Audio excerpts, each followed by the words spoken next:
No campo de batalha da natureza, os animais lutam pela sobrevivência.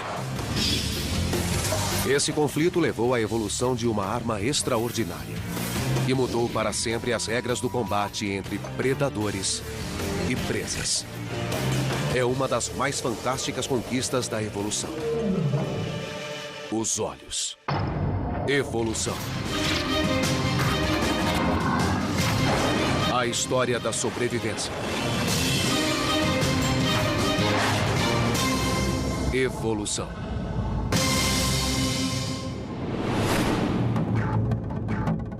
O reino animal engloba milhões de espécies. E mais de 95% delas têm um traço em comum: o sentido da visão. Os olhos estão por toda parte. Mas preste atenção. Nenhuma espécie vê o mundo de modo idêntico que as outras. Os olhos dos animais são incrivelmente variados. Têm olhos de várias formas, de vários tamanhos, de várias configurações, porque os animais têm estilos de vida diferentes. Entre os olhos mais aguçados do reino animal estão o das aves de rapina. Para encontrar presas pequenas estando a grandes alturas, é preciso uma vista excepcional. E a evolução deu às aves de rapina uma visão inigualável. Essa águia avista sua presa a mais de 1,5 km de distância. Mesmo mergulhando a velocidades de até 300 km por hora, acerta o alvo com precisão mortal.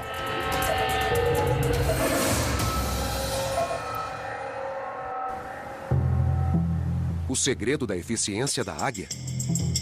A anatomia de seus olhos. Na maioria dos casos, quanto maiores os olhos do animal, mais nítida é sua visão. E os olhos da águia são enormes. As águias são 50 quilos mais leves que nós. Mas seus olhos pesam o mesmo que os nossos. E o tamanho é só o começo. O fundo do nosso olho tem 200 mil células fotossensíveis por milímetro quadrado. A da águia tem 1 milhão, o que proporciona uma resolução e imagem 5 vezes maior. O cristalino, mais plano, situa-se mais longe da retina que o nosso. O resultado? Uma visão penetrante como a de um telescópio, que torna a infeliz presa 3 vezes maior do que a visão que nós temos dela. O que está por trás do surgimento de uma inovação tão notável? A evolução. Um processo que se dá com pequenas e aleatórias mudanças genéticas. De vez em quando ocorre um erro quando o DNA é passado de uma geração a outra. E esses erros chamam-se mutações. Às vezes os erros causam problemas, outras vezes causam oportunidades. A seleção natural aprova as mutações que promovem a sobrevivência e a reprodução. As espécies que não conseguem se adaptar desaparecem. 99% de todas as espécies já se extinguiram com o passar do tempo. As restantes sobreviveram graças a mutações que lhes deram características especiais. A águia desenvolveu olhos entre os mais eficientes da natureza. Mas muitos outros tipos de olhos foram evoluindo com o tempo. Os olhos dos animais são um excelente exemplo de evolução convergente. Os olhos de todos os diferentes animais que existem hoje no planeta não evoluíram a partir de um mesmo olho ancestral, não. Os olhos evoluíram numerosas vezes em diferentes linhagens. O notável é que a evolução usou os mesmos genes básicos para formar os olhos de criaturas tão diferentes quanto moscas, lulas e seres humanos. Pesquisas apontam uma origem para esses elementos básicos da visão há 600 milhões de anos. Os oceanos eram calmos. Não havia predadores gigantescos para enfrentar, criaturas armadas e prontas para o combate. A vida marinha era simples. Os animais tinham 2 tamanhos: pequeno e super pequeno. Eram macios, com pouca proteção. E tinham uma só velocidade: lenta. Mas foi então que um grupo de criaturas deu um passo dramático em direção à visão. Esses pioneiros estão extintos há muito tempo. Mas uma das mais antigas linhagens existentes que ainda nadam nos oceanos permite vislumbrar o passado. A medusa. Os biólogos Alex Goodell e Chad Widmer, do Aquário da Baía de Monterey, procuram um exemplar para testes Vai pegar? que lhes permitam entender as origens da visão. Ah, eu encontrei uma que parece muito boa. Esta é uma Poliorchis, uma espécie de medusa. A anatomia dessa delicada criatura não poderia ser mais simples. Não tem esqueleto, coração ou cérebro. Somente uma rede de nervos. Mas conta com uma inovação crucial, da qual sua vida depende. Um anel de pequenos pontos escuros em sua base, que são minúsculos órgãos fotossensíveis. Podemos apenas imaginar o que esses órgãos, os mais básicos, são capazes de ver. A visão delas é diferente da nossa, porque conseguimos formar imagens, e elas não. Então, o mundo delas é mais indistinto que o nosso. Os cientistas não sabem por que os parentes distantes das atuais medusas desenvolveram células fotossensíveis quando o fizeram. Mas Goodell pode mostrar como estas ajudaram as medusas a sobreviver durante 600 milhões de anos. Ela criou um experimento para mostrar como as medusas se beneficiam da capacidade de detectar a luz. Estou interessada em saber se animais que não formam imagens são capazes de detectar cores, se reagem a diferentes comprimentos de ondas de luz. Goodell expõe a medusa a ondas de luz semelhantes às de seu ambiente natural. Primeiro, incide sobre ela um facho de luz verde. Como consequência, o animal relaxa e desce para o fundo do tanque. Os tentáculos estão se alongando. É verdade. Com certeza dá para ver que está relaxando. Estende os tentáculos, pulsa com menos frequência. A luz verde geralmente as faz relaxar. Elas descem até o fundo, estendem os tentáculos e a pulsação diminui. Por que a luz verde descontrai a medusa? É o comprimento de onda de seu habitat, o solo oceânico. Elas passam a maior parte do tempo no fundo, onde recebem naturalmente muita luz verde. Encontram os alimentos no fundo e estão acostumadas com esse tipo de luz. Goodell então muda o jogo. Enche o tanque de luz roxa. De repente, a medusa pulsa freneticamente. Quando liguei a luz roxa, a medusa teve uma reação de fuga. Os tentáculos encolheram e o pulso aumentou. É uma reação como a de um ser humano fugindo de um incêndio. Para a medusa, a luz roxa significa que uma agressão, ou até mesmo a morte, podem ser iminentes. A razão é simples. Comprimentos de ondas curtas, como luzes roxas, ultravioletas ou azuis, são de energia alta e podem ser nocivos para organismos transparentes. Muitos animais transparentes se elevam na água à noite e ficam na superfície. Então, quando amanhece, eles voltam a migrar para baixo. A luz desencadeia ações. Embora simples, esse sistema de visão ajudou as medusas a sobreviver durante 500 milhões de anos, enquanto buscavam alimentos e fugiam de predadores. Mas a evolução dos olhos continuaria. Há mais de 500 milhões de anos, as águas calmas foram tomadas por um novo tipo de criatura. Os olhos, em breve, fariam um grande avanço e iniciariam uma corrida evolutiva que mudaria para sempre a vida na Terra.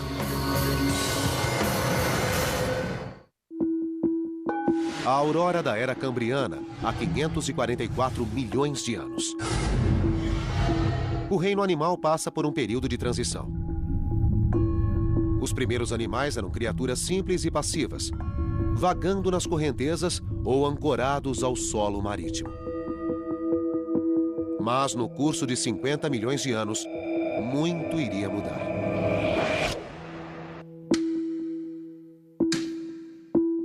A vida passou por uma transformação explosiva. milhares de novas espécies despontaram, inclusive os ancestrais oceânicos dos dinossauros, elefantes e seres humanos. Foi o Big Bang da evolução, a explosão cambriana. Antes dessa época, havia poucos animais no planeta Terra, se é que havia. E num período de 20 a 30 milhões de anos, todos os grandes grupos de animais surgiram no registro fóssil e começaram a se diversificar. Foi um tempo de grandes mudanças evolutivas. Cientistas como Bruce Lieberman estão descobrindo pistas antigas sobre o motivo dessa explosão. É uma das grandes perguntas sem resposta da evolução. Darwin fala da explosão cambriana em A Origem das Espécies, de 1859. Estava perplexo com o rápido aparecimento dos organismos. Queremos saber quais gatilhos causaram essa explosão de vida. As criaturas que emergiram do período cambriano eram maiores e mais móveis que suas predecessoras. Além disso, desenvolveram armas para lutar. Um aspecto importante da explosão cambriana é ter sido uma corrida evolucionária. Pela primeira vez, as criaturas desenvolveram as armas naturais com que ainda lutam hoje. Mandíbulas, garras, armaduras e a mais crucial de todas. Os olhos surgiram. São óbvios, existem, e não há evidências de olhos complexos antes da explosão cambriana. Foi o primeiro tipo de olho a surgir no registro fóssil. Olhos compostos. Invenção de um grupo de artrópodes chamado trilobitas. Os artrópodes são animais de membros articulados que hoje incluem os crustáceos, insetos, aranhas, etc. O tipo de olho desses artrópodes é o olho composto. De perto, é claro que esses olhos não se parecem com os nossos. Veja essas duas estruturas redondas na cabeça. Quando examinamos em detalhes, vemos pequenos corpos circulares numa série de fileiras. Cada uma tem muitos desses círculos e vemos que se trata de olhos com muitas lentes. Os olhos dos trilobitas foram um dos primeiros resultados da corrida armamentista no mundo animal. Coincidência? Ou a evolução de olhos mais eficientes teria sido a fagulha que causou a explosão cambriana? A visão é o que permite que haja presas e predadores. Se não fosse o desenvolvimento dos olhos, teríamos as centelhas da explosão cambriana, mas não todo o Big Bang. Como os trilobitas produziram um olho tão complexo? Eles lançaram mão dos materiais disponíveis. Seus olhos são feitos de pedra. Esta pedra é calcita, e é a mesma pedra ou mineral que compõe o olho dos trilobitas. A pele dos trilobitas secretava esse mineral para formar suas carapaças e olhos rígidos. É disso que o esqueleto é feito. Tiveram de desenvolver o olho com essa substância. Temos um bom registro de como eram os olhos deles. Sem a calcita, os trilobitas seriam não só nus, como cegos. Esses olhos de cristal representaram um grande avanço em relação às células fotossensíveis. E deram aos trilobitas uma enorme vantagem em termos de sobrevivência. Os olhos que existiam antes da explosão cambriana estavam longe de ser tão complexos como o tipo de olho dos trilobitas. O olho composto permitiu que perseguissem melhor as presas ou encontrassem carcaças para comer. Verdadeiros visionários, os trilobitas diversificaram e sobreviveram por quase 300 milhões de anos. Até que uma extinção em massa varreu o último dessa espécie. Mas outros artrópodes sobreviveram. E um grupo levou o olho composto a um outro patamar. Os insetos. A forma de vida animal mais abundante no planeta são os insetos. Há literalmente mais de 1 milhão de espécies de insetos. Todos têm o complexo olho composto. Os primeiros insetos evoluíram há cerca de 400 milhões de anos. Embora os insetos e os trilobitas tenham um ancestral comum, não são seus descendentes diretos. Segundo estudos, eles desenvolveram os olhos compostos independentemente, mas a partir do mesmo modelo genético. Uma série de lentes microscópicas que se combinam para formar uma imagem. Quanto maior o número, maiores os detalhes. Moscas rajadas têm centenas de lentes por olho. As abelhas têm incríveis 7.000 lentes.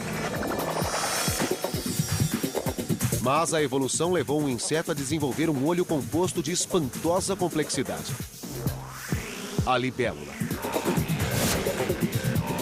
Surpreendentemente, cada olho tem 29.000 lentes, tornando-o um fabuloso detector de movimento.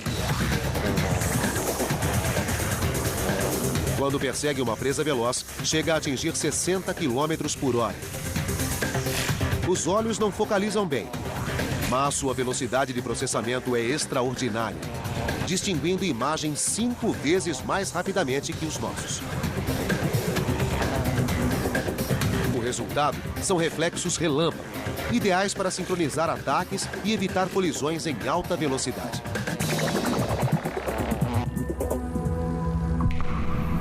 O sucesso dos insetos tornou o olho composto o mais predominante na natureza.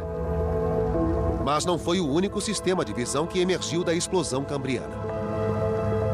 Outro grupo de animais se desenvolveu e lançou seu próprio protótipo de olho avançado: os vertebrados. Os olhos dos insetos e os olhos dos vertebrados representam exemplos diferentes da origem dos olhos.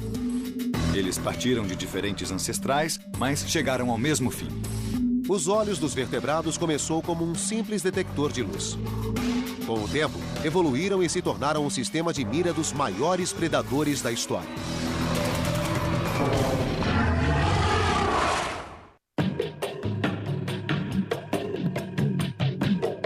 Dentre as criaturas da Terra, muitas têm olhos semelhantes aos dos seres humanos. De fato, um tipo de olho possibilita a visão de todos os vertebrados. O olho vertebrado é uma câmara com apenas uma lente, feita de tecido mole. Entre os vertebrados estão répteis, mamíferos e aves. E todos têm o mesmo ancestral. Um animal primitivo e alongado que viveu durante a época da explosão cambriana. Como os olhos rudimentares dessa criatura se tornaram os olhos complexos com que enxergamos, fascina os cientistas desde Darwin. O olho vertebrado é o ícone da evolução. Os detratores de Darwin o usavam como exemplo de um traço tão incrivelmente complicado e que tão obviamente seria uma máquina que era a marca de um criador inteligente.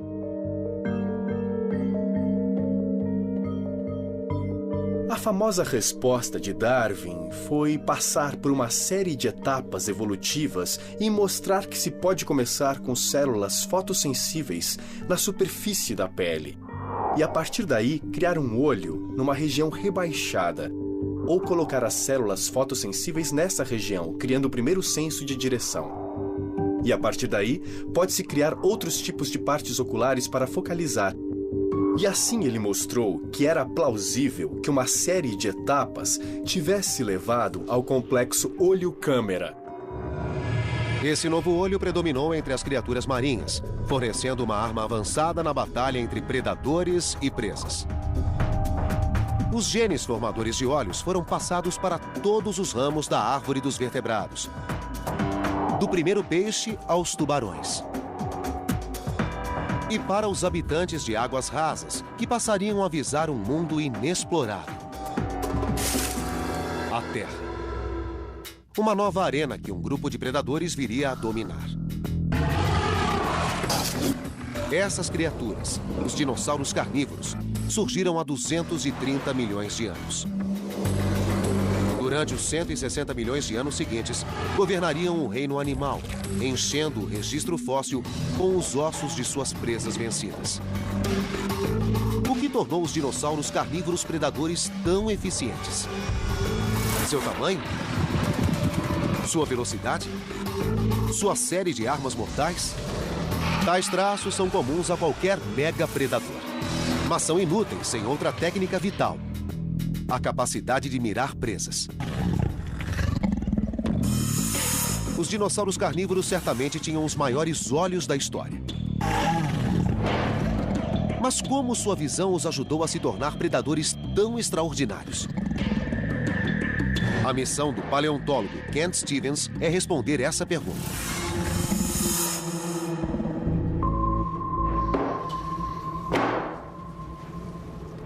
É interessante saber como era ser um dinossauro. Que tipo de visão ele tinha? Como usava os olhos? Mas havia um grande obstáculo. Ao contrário dos ossos, os olhos dos dinossauros não suportaram a passagem do tempo.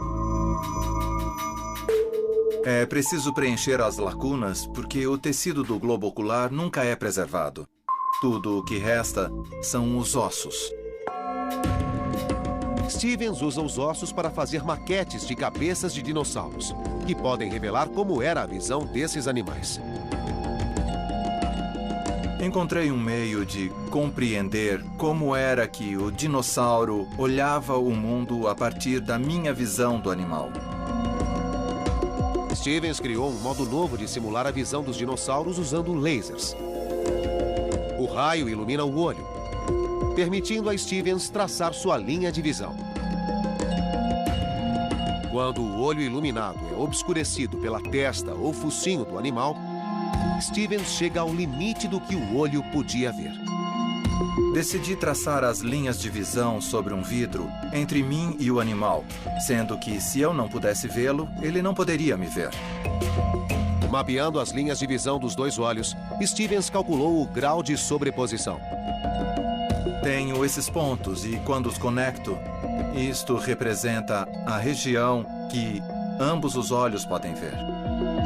A área em que os pontos se sobrepõem é conhecida como campo binocular de visão. Que vantagem a visão binocular oferece?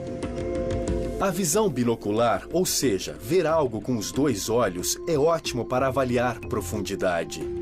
Se você tem dois olhos e pode focalizá-los simultaneamente no objeto à sua frente, seu cérebro pode determinar exatamente a distância desse objeto. Como isso ajudaria um predador? Imagine um dinossauro grande, com olhos voltados para fora, resultando em dois campos de visão que não se sobrepõem. Isso dificulta que o animal destaque um objeto de seu pano de fundo e avalie a distância até ele. Mas se os olhos se voltassem para frente, seus campos coincidiriam, possibilitando alguma visão binocular. De repente, o mundo se torna tridimensional e medir a distância até um alvo deixa de ser um problema. Stevens sabia que, se pudesse entender a visão binocular dos dinossauros carnívoros, poderia determinar como caçavam as presas. Escolheu estudar o membro mais célebre do grupo, o Tiranossauro Rex. Com caninos de 33 centímetros, esse monstro de 6 toneladas estava armado até os dentes. Mas ele tinha um sistema de visão compatível com sua força? Ele tinha 55 graus, que é uma visão binocular considerável, como a dos falcões. Stevens concluiu que esse sistema de visão permitia que o Tiranossauro Rex localizasse sua presa à distância e a perseguisse. Isso certamente foi uma vantagem seletiva para um predador. Ele podia não perder o alvo de vista e a sobreposição permitia que visse o mundo se movendo enquanto avançava. A visão em 3D era a parte crucial do arsenal do Tiranossauro Rex.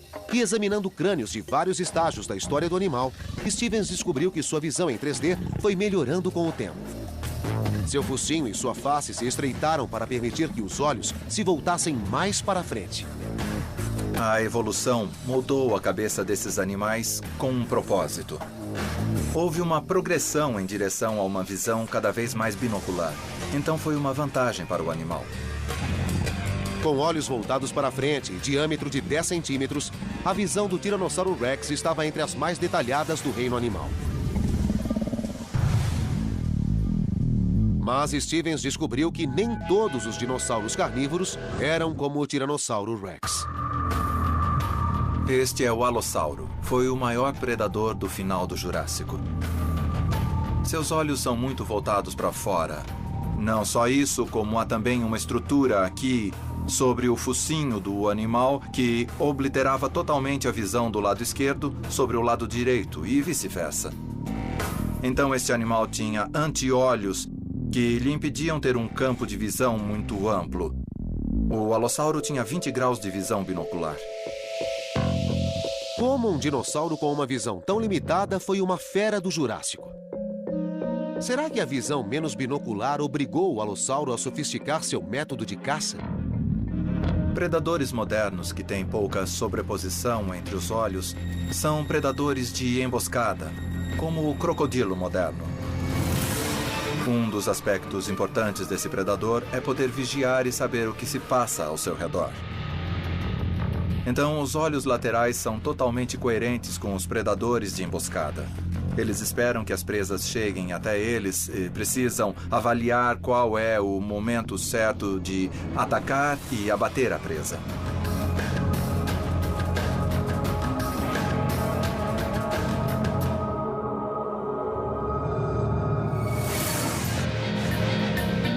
Os dinossauros revelam que a mesma estratégia evoluiu continuamente na visão dos predadores.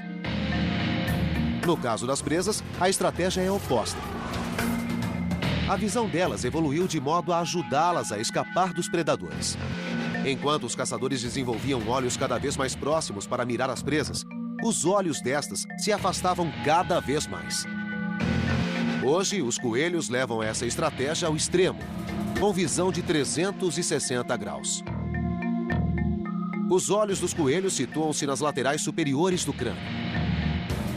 Sua visão não é tridimensional, mas lhes permite ver ameaças em qualquer ângulo.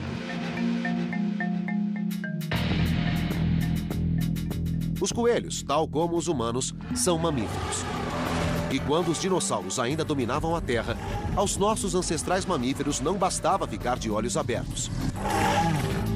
Para sobreviver, precisaram desenvolver uma nova visão, que lhes permitisse coexistir com criaturas que ameaçavam sua existência.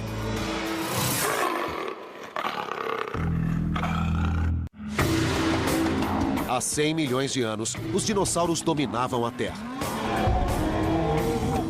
Qualquer animal que competisse com esses mega-predadores tinha poucas chances. Principalmente os recém-chegados à evolução, os primeiros mamíferos da Terra. Eram animais não muito maiores que ratos. Na época dos dinossauros, havia também mamíferos, mas eles eram muito pequenos, caberiam na palma da mão e só queriam ficar fora do caminho dos dinossauros. Para os mamíferos, a opção era correr ou ser esmagado. Essas pequenas criaturas se adaptaram a um nicho ainda não explorado: a noite. E desenvolveram um sistema de visão próprio para a escuridão: a visão noturna. Um triunfo da evolução óptica e um traço essencial para a sobrevivência de muitos mamíferos hoje. Muitos mamíferos modernos enxergam bem no escuro e muitos deles são noturnos.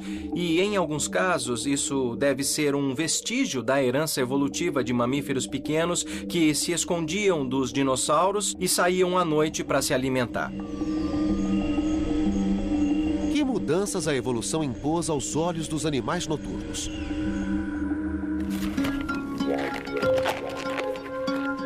É uma pergunta que Chris Kirk tenta responder. Eu sempre digo que era de se esperar que alguém no século XVIII tivesse coletado globos oculares, mas, para minha surpresa, quando comecei a procurar dados sobre a anatomia do olho, havia muito pouco publicado, então passei 1 ano e meio coletando olhos. Kirk usa sua extensa coleção de olhos para estudar o mecanismo da visão noturna. Colocando os globos oculares lado a lado, ele os compara e percebe como sua anatomia evoluiu para enfrentar as trevas. Qual a diferença entre os olhos de um macaco diurno, o mico, e de um animal noturno, como o lêmur e anão? É o tamanho das córneas. A córnea é a proteção do olho. Fixa o limite de quanta luz o olho pode receber. A córnea é uma membrana curva que ajuda a focalizar um objeto e conduz a luz até a pupila. A luz atinge a retina, onde é convertida em impulsos elétricos que são transmitidos ao cérebro pelo nervo óptico. Esse complexo processo se dá num piscar de olhos. O macaco diurno tem córnea muito pequena porque não precisa deixar entrar tanta luz, como é o caso do lêmure noturno, cuja córnea grande ocupa quase toda a superfície anterior do globo. Os caçadores noturnos precisam de uma córnea maior para pegar criaturas velozes no escuro. E um animal noturno radicalizou essa anatomia. Os társios são totalmente singulares. Não há nada semelhante no mundo dos olhos vertebrados. O diâmetro da córnea do társio é quase igual ao diâmetro do globo ocular. Existem 5.400 espécies de mamíferos. Proporcionalmente, nenhuma tem olhos tão grandes quanto os do társio. Com 15 centímetros, é um dos menores predadores do mundo, mas seu sistema de vigilância supera o de seus adversários. Os társios precisam de uma visão que seja muito sensível e aguçada. Um dos únicos modos de conseguir isso é ter olhos cada vez maiores, e foi o que os társios fizeram. São tão grandes que superam o tamanho do cérebro. Este é o olho de um társio filipino, e veja que sua córnea é um pouco maior que as minhas córneas. Mais incrível ainda é que a cabeça do társio é só deste tamanho. Os olhos do társio são tão grandes que precisam de apoio extra para não cair. O globo ocular ultrapassa os limites da órbita e tem fortes tecidos conectivos nas pálpebras para manter o globo no lugar. A criatura compensa os olhos imóveis com um pescoço que gira a mais de 180 graus. As adaptações visuais do társio mostram a que extremos chega a evolução. Muitos animais, como os grandes felinos, encontraram outro modo de aumentar a visão noturna. Presentes em fábulas e contos de fadas, olhos que brilham no escuro assustam crianças há séculos. Mas o que é um pesadelo para alguns, para outros é uma dádiva da evolução. Eles nos enxergam muito bem, muito melhor do que nós os vemos. Com certeza. Se um deles nos perseguisse, nem notaríamos sua presença. Mesmo sem luz, eles sabem quando e quem está vindo. A função dos olhos brilhantes vai além de assustar. Essa adaptação tornou os felinos excepcionais caçadores noturnos. Esses animais são muito ativos à noite e nós podemos ouvir os barulhos que fazem, em especial o leão, que começa a rugir a essa hora. Oi, Kiki. E com o brilho dos olhos, não só eles enxergam a presa melhor, como assustam mais qualquer outro predador. A fonte do brilho está oculta na anatomia dos olhos felinos. Espere. Ao dissecar cuidadosamente, Kirk revela seu funcionamento interno. Primeiro, a retina. Depois, o tecido fotossensível que reveste o fundo do olho, uma região chamada tapetum lucidum. Tapetum lucidum quer dizer tapete brilhante em latim. É o tapete brilhante no fundo do olho atrás da retina.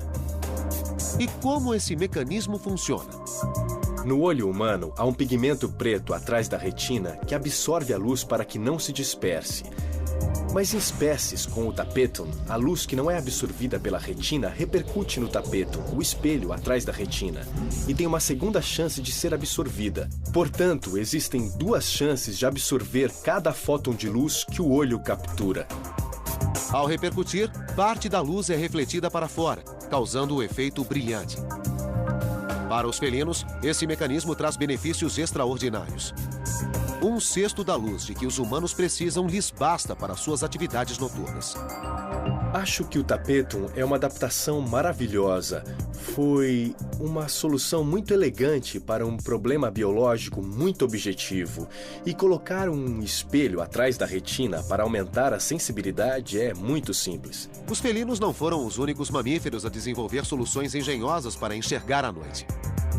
Outras espécies chegariam ao mesmo resultado, de modo totalmente independente.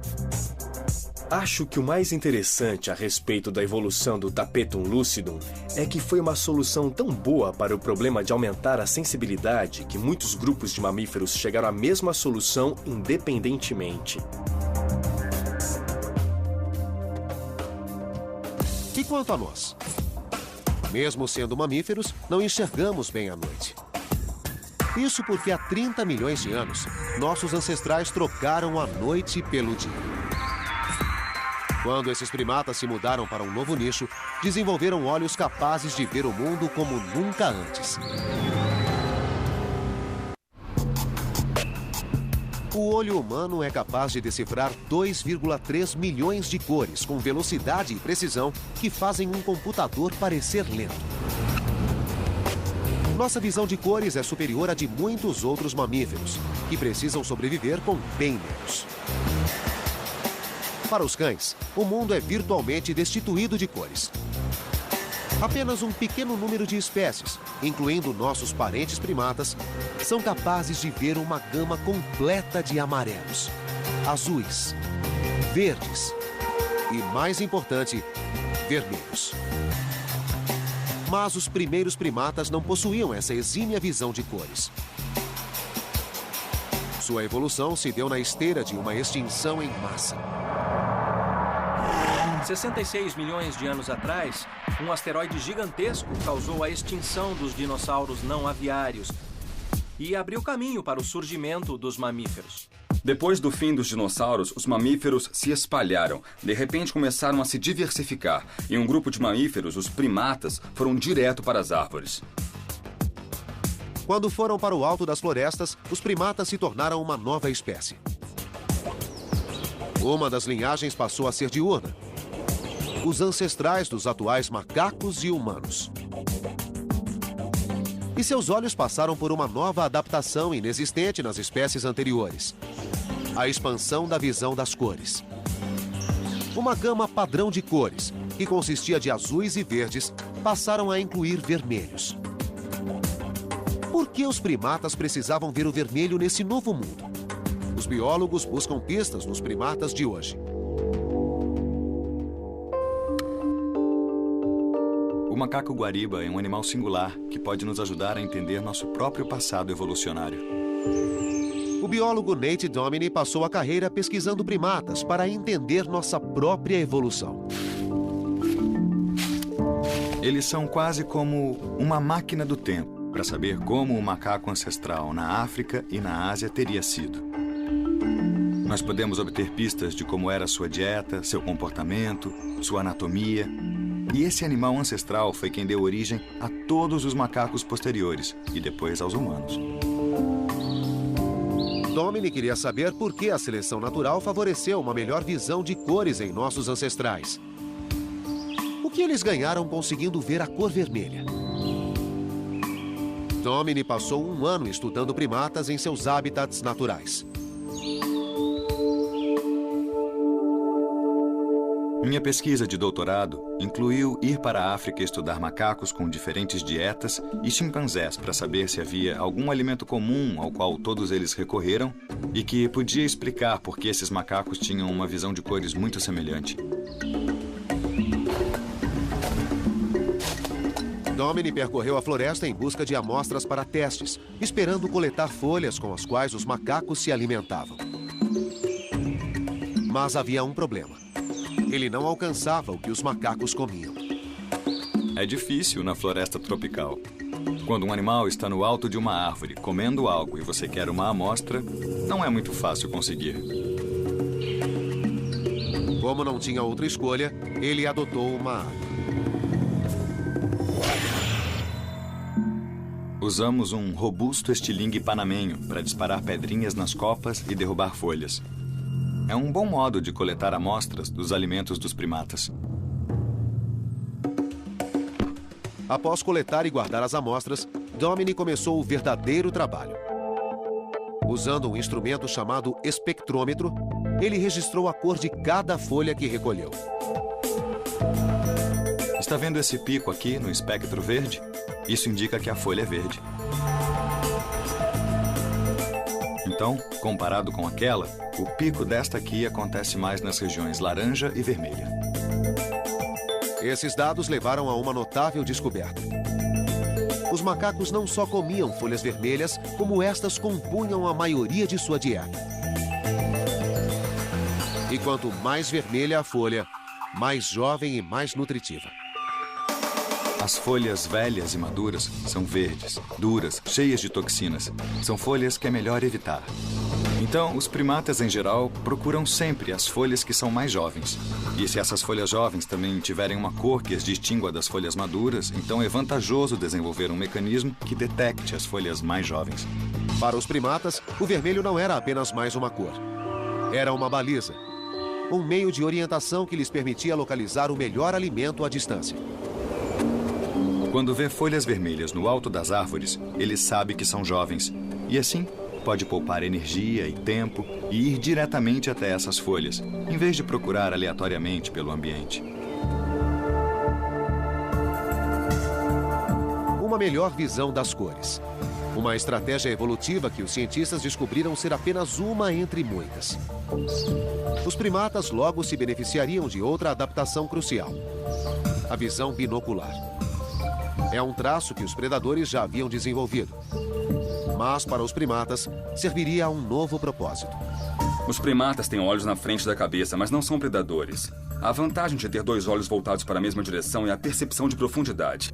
Para pular de uma árvore para outra árvore, é bom ter uma boa noção de profundidade. Com o tempo, os primatas desenvolveram um campo binocular de visão de 60 graus, como o das aves de rapina. Esse salto evolucionário permitiu que os primatas explorassem a coordenação mão-olho. Mas a maior visão binocular teve um preço. Ao contrário dos coelhos, os primatas passaram a ter um campo de visão limitado. A maioria dos animais tem olhos nas laterais da cabeça. Ou seja, os olhos estão no lado da cabeça, o que lhes fornece uma visão panorâmica e é muito útil para detectar predadores que podem chegar por trás. Então, acaba sendo prejudicial ter os olhos na frente, mas a vantagem é a maior noção de profundidade, a maior acuidade visual. Quando os primatas abandonaram o sistema de visão que os protegia, as aves de rapina logo aproveitaram. Mergulhando do céu e colhendo primatas das copas das árvores, essas aves eram uma ameaça considerável. Segundo as evidências encontradas em fósseis, as aves de rapina exercem algum tipo de pressão seletiva sobre os primatas, desde que existem primatas e aves de rapina. Os primatas eram um alvo fácil para os predadores alados. Ameaçados, eles desenvolveram um novo tipo de comportamento: viver em sociedade. Quando desenvolveram olhos na frente da cabeça, esses animais tiveram de viver com outros animais para aumentar a probabilidade de detectar um predador. Viver em grupo foi a resposta que os primatas deram aos predadores. Permitiu-lhes manter o alto grau de visão binocular sem sacrificar a segurança. Estar atento em prol da comunidade teve um efeito colateral evolutivo: cérebros maiores e mais capazes. Surgiu a vida em grupo. E quando isso aconteceu, houve grande pressão seletiva. A evolução gerou cérebros maiores, porque era preciso lembrar de mais indivíduos. Os fósseis mostram como o sistema visual dos primatas evoluiu com o tempo. A órbita dos olhos e o nervo óptico se ampliaram com o aumento do tamanho do cérebro. Os primatas exigiram muito dos olhos, da visão cromática até o aumento da visão binocular. Tornaram-se extremamente sensíveis às menores mudanças de expressão no rosto de outros primatas. E essa necessidade de processamento visual levou ao desenvolvimento da inteligência. Então, nós podemos ver que estes processos, como viver em grupo, ter cérebro maior, evitar predadores, formaram as características que definem a ordem primata a qual pertencemos. Um órgão complexo e misterioso, que move a evolução há mais de 500 milhões de anos e estimula uma eterna competição entre predadores e presas. E se tornou um componente indispensável para milhões de espécies. o Homo. Um motor da evolução e uma de suas grandes obras-primas.